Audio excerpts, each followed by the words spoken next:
Hey friends, welcome back to Kat's Kitchen. I'm so glad you guys are back here with me for another episode and some new recipes.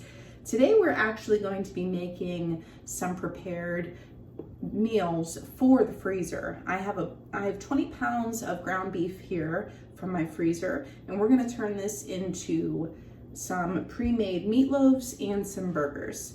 So I did this a few months ago and we just went through everything. I only have one meatloaf left and I realized how convenient they really were. I also made a bunch of taco meat and meatballs and we've already gone through all that. This time I'm just gonna make the burgers and the meatloaves though, just because I know that that's what we use a little bit more regularly. And especially with summer upon us and we're busy in the garden, which I'm gonna give you guys a garden tour, so stay tuned for that.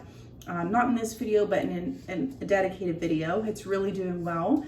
So my recipes for the meatloaf and the burgers are going to be on my blog in the description box below. But I'm going to let you know what I did here to prepare. So I got the food processor out and minced up probably about a good 6 to 7 onions. I do have one purple onion in here. That's why you'll see flecks of purple.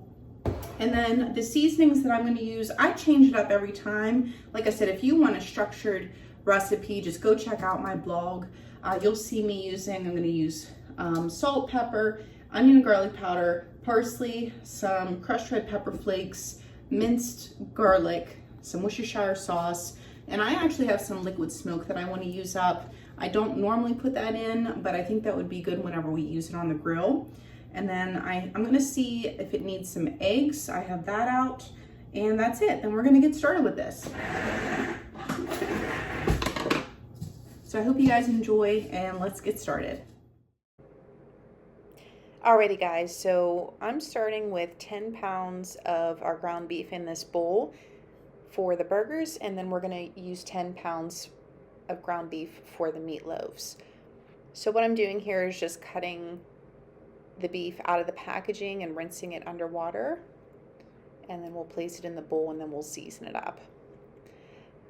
I did take the beef out about a day or two in advance and let them thaw in the refrigerator in a bowl, but there were some of them that were still just a little bit frozen, so I just had them sitting in the sink here to thaw naturally. So I'm just washing my hands here with my gloves on, and then I'm going to go ahead in with my seasonings. I'm just using up the rest of my liquid smoke. It's our Worcestershire sauce. And remember, I have my website down below in the description box for a regular serving of burgers.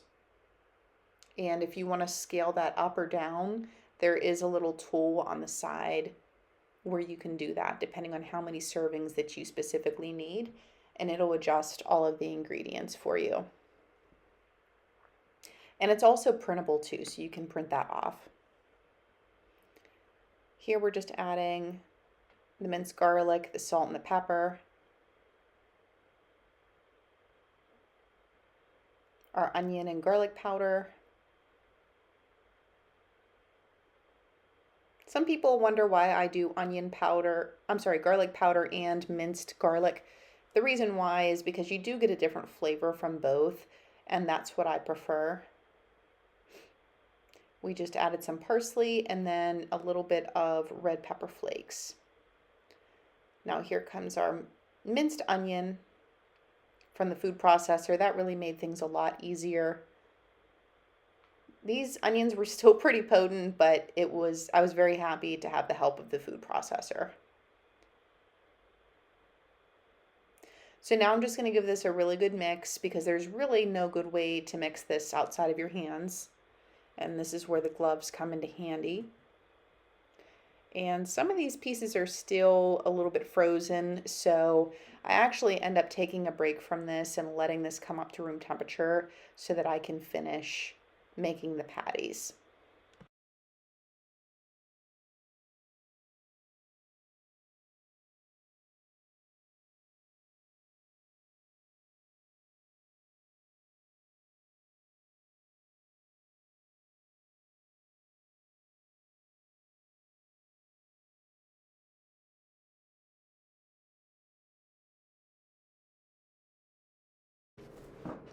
Alrighty, friends, so I let the meat come up to room temperature. Now we are ready to go. I did put in some more seasoning in there, just a little bit. And I didn't mention too, but if you need a binder for your burgers, you can definitely use breadcrumbs if you'd like. I actually used a little bit of almond flour because I am gluten-free, and that acts as a nice binder, a nice gluten-free binder for you, kind of like breadcrumbs. So I'm just going to keep mixing here now, and this is almost ready to turn into some patties.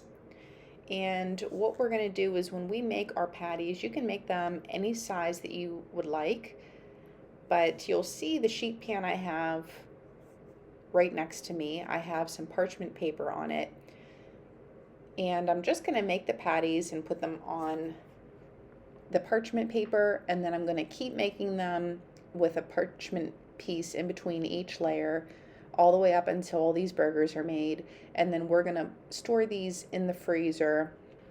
I end up storing them because the size that I make these patties, I just leave them in overnight, so at least about 12 hours. What we're trying to do is flash freeze them, because eventually to store them long term, I'm going to put them in a Ziploc bag that's labeled. So because of that, they're all going to be touching, and you need to flash freeze them. Otherwise, they're all going to stick together in the Ziploc bag. So you can see here, I'm just forming them. I'm making them a little bit oversized because I know they're going to shrink once we cook them. These would be really great, either smash burgers in a cast iron, skillet on the stove, or, on the grill, or even just on a stainless pan on your stovetop, whatever you have access to.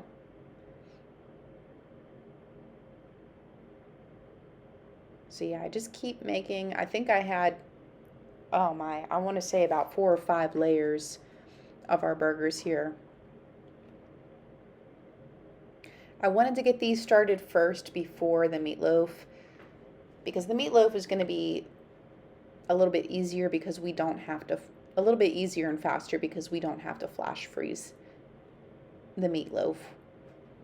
You'll see what we do, but we just build it right into the freezer bag and call it a day. So that's why I wanted to get these going first so that they could start to flash freeze.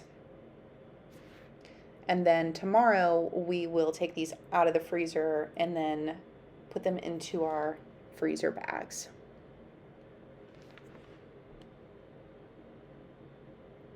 If you were going to make meatballs, you can also do this the similar way.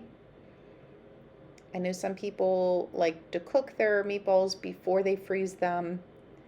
I don't prefer to do that just because they do dry out easily. So I would recommend, if you want to make meatballs in advance, just do them how we're doing the burgers here, obviously with a meatball seasoning, and then flash freeze them and then put them into your freezer bags and label them. And then once you pull them out from a frozen state, you can either then let them thaw and, saute them and put them in your sauce, or bake them in the oven and put them in your sauce. Now these burgers here, I do let them generally thaw out before I cook them, but you can cook them from a frozen state if you need to. We do end up with a ton of burgers. I think almost 50, if I'm not mistaken, 50 patties out of the 10 pounds of beef that we have here.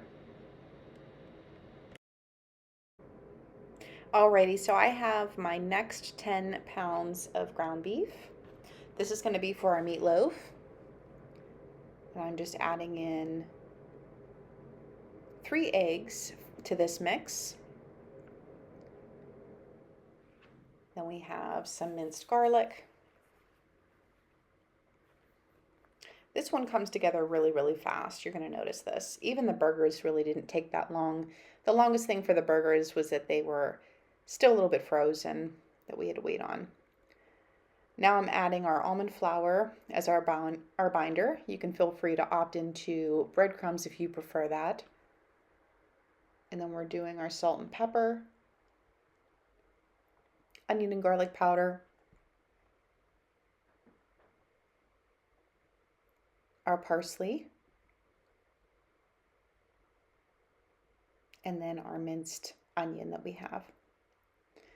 As you can tell, the reason why I also like making these two, the burger and the meatloaf at the same time, is because they both have very similar ingredients, and it just makes it easier and faster to get more done at once because it's utilizing a lot of the same ingredients. So it makes it easier for me in the long run. So we're just going to give this a nice good mix. Normally when I'm working with this much meat at one time, I do under season just a little bit. And what I do is I just go off of sight and smell, and I usually end up adding in a little bit more of the seasonings. So that's what you'll see here in the next clip once we get this all mixed up.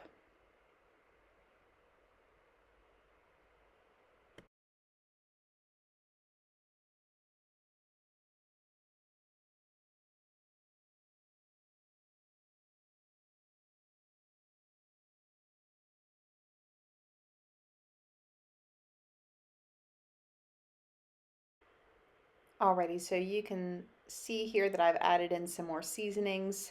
I was also testing the mix too to see how well it was holding together, to see if it needed any more of my binder.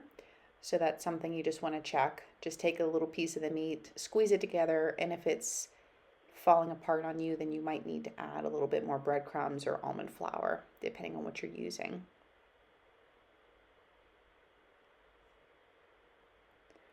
So I'm just going to finish mixing this up, and then I have on the side of my stove there, you'll see I have my gallon freezer bags that are already labeled and ready to go. I also have the tops of them rolled down so that I don't get any meat on the outside of the bag.